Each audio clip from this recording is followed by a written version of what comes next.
Internal locus of control. When the world tells you to drink and you don't, what you're really doing is rejecting the external programming. Most people operate on autopilot, taking behavioral cues from their environment, like NPCs following quest markers. The party says drink, so they drink. The stress says numb, so they numb. But the sober mind, it's built different. It runs on an internal operating system where decisions aren't crowdsourced from the social collective. This is what psychologists call an internal locus of control. The belief that your life is shaped by your choices, not by circumstances or peer pressure. And here's the thing nobody talks about. This trait doesn't just apply to alcohol. It's a fundamental rewiring of how someone interfaces with reality. When you develop the discipline to say no to a substance that 70% of adults consume, you're essentially training your brain to override its social survival instincts. Humans are pack animals. We're wired to blend in, to not rock the boat, to participate in tribal rituals. Drinking is one of those rituals. So what happens when someone opts out? The psychology gets fascinating because choosing sobriety in a drinking culture isn't passive. It's an active assertion of autonomy. Every social situation becomes a micro-test of willpower and identity. The sober person walks into a room and immediately becomes a mirror, reflecting back everyone else's relationship with substances. Some people get defensive, others get curious. But the sober individual, they're not performing for the audience. Their validation comes from within, from the quiet satisfaction of alignment between their values and their actions. High dopamine baseline.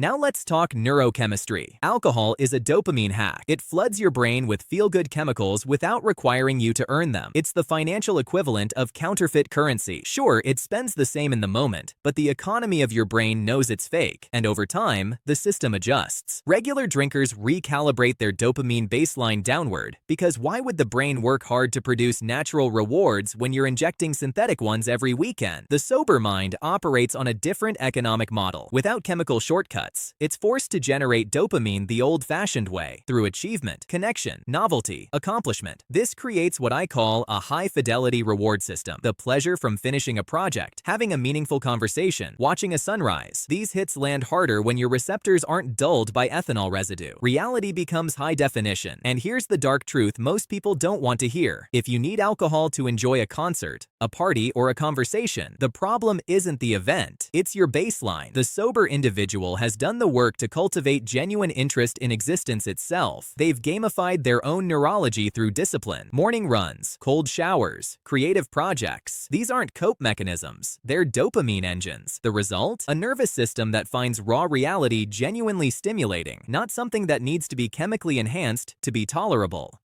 Delayed gratification. Embedded in the choice not to drink is a more fundamental orientation toward time. Every Friday night, millions of people make an implicit trade. They sacrifice Saturday's clarity, Sunday's energy, and Monday's productivity for 3 hours of chemically induced looseness. It's a loan with brutal interest rates. The sober person looks at that transaction and says, not worth it. This is the psychological profile of someone who's mastered the marshmallow test on a weekly basis. Delayed gratification isn't sexy. It doesn't give you anything right now, but it's the single best predictor of life outcomes we've ever discovered. The ability to endure discomfort today for compound returns tomorrow. That's the nuclear reactor of human achievement. And sobriety is one of its purest expressions. Think about it. When everyone else is taking the easy dopamine hit, the sober person is accumulating advantages. Better sleep architecture means better memory consolidation. No hangovers means no lost mornings. Clear evenings mean creative projects actually get finished. Over months and years, these marginal gains compound into a completely different life trajectory. While others are stuck in the cycle of work, drink, recover, repeat, the sober mind is on a different timeline entirely. They're playing chess while everyone else is playing checkers with their own future.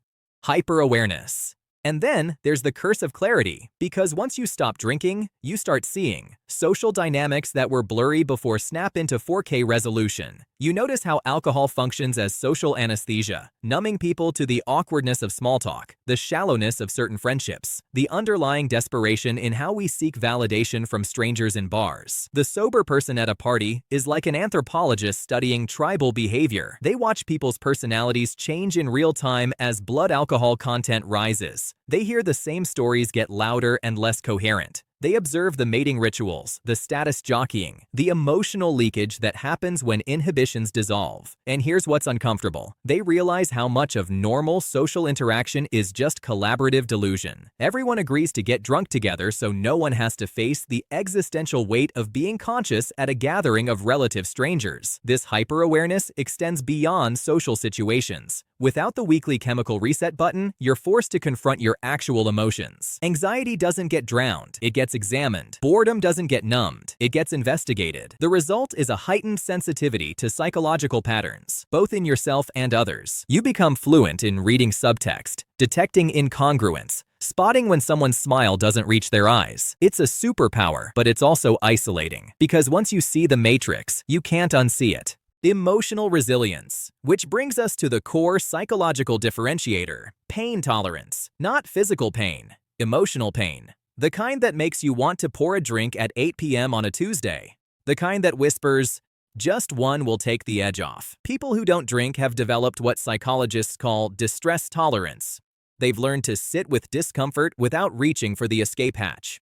This is abnormal. The human brain is wired to avoid pain and seek pleasure. It's our factory setting. Every successful drug, from alcohol to opioids, works by exploiting this mechanism. They offer an off-ramp from suffering. But here's the paradox. Avoidance compounds suffering. When you consistently numb emotional pain, you never develop the psychological musculature to process it. You stay emotionally adolescent, at the mercy of your feelings, dependent on external substances to regulate your internal states. The sober person has rejected this path. They've chosen to become their own emotional parent. This means sitting through anxiety attacks without chemically suppressing them. It means feeling the full weight of grief, disappointment, and existential dread without a buffer. It's brutal. It's also transformative, because when you process pain instead of postponing it, you metabolize it. It moves through your system and exits, rather than accumulating in your psychological basement like toxic waste. Over time, this builds genuine resilience. Not the fake tough guy kind, but the quiet confidence that comes from knowing you can handle whatever feelings arise without needing a substance to save you. Social autonomy. The average person's social confidence is tied to blood alcohol content. They need a few drinks to feel comfortable dancing, to approach someone attractive, to speak honestly about how they feel. This creates a psychological dependency that's almost more insidious than the physical one, because what they're really saying is, I don't trust my sober self to be acceptable. The sober individual has broken this pattern. Their social confidence isn't chemically mediated. It's authentic, which is a weird thing to say in 2025, because authentic confidence sounds like a self-help cliche. But functionally, it means their personality doesn't require activation. They are who they are, consistently, across all contexts. There's no Jekyll and Hyde transformation. No drunk me is funnier cope. Just one integrated identity. This creates a different kind of social presence. Without alcohol as a social lubricant, interactions require more effort and skill. You can't rely on the chemical to smooth over awkward silences or make boring people interesting. You have to develop actual conversational ability, genuine curiosity, real emotional intelligence. The result? Fewer but deeper connections. Quality over quantity, because when you're sober, you can't fake interest. You either genuinely care about what someone's saying or the conversation dies. And that's a feature, not a bug. It filters out surface-level interactions and forces you toward meaningful engagement. Reality testing. Let's get philosophical for a moment. Alcohol is, at its core, a reality distortion field. It makes ugly things beautiful, boring things interesting, and bad decisions seem brilliant. It's a cognitive filter that softens the harsh edges of existence. And for most people, that's the entire point. Reality is abrasive. Consciousness without chemical assistance can feel like staring directly at the sun. But the sober person has made a different choice. They prefer the harsh truth over the comfortable lie. This is a psychological orientation toward reality testing, the practice of checking your perceptions against objective facts rather than wishful thinking. In substance use research, one of the markers of problematic drinking is a person's willingness to ignore negative consequences in favor of continued use. They'll rationalize, minimize, deflect. It's not that bad. Everyone does it. I can quit anytime.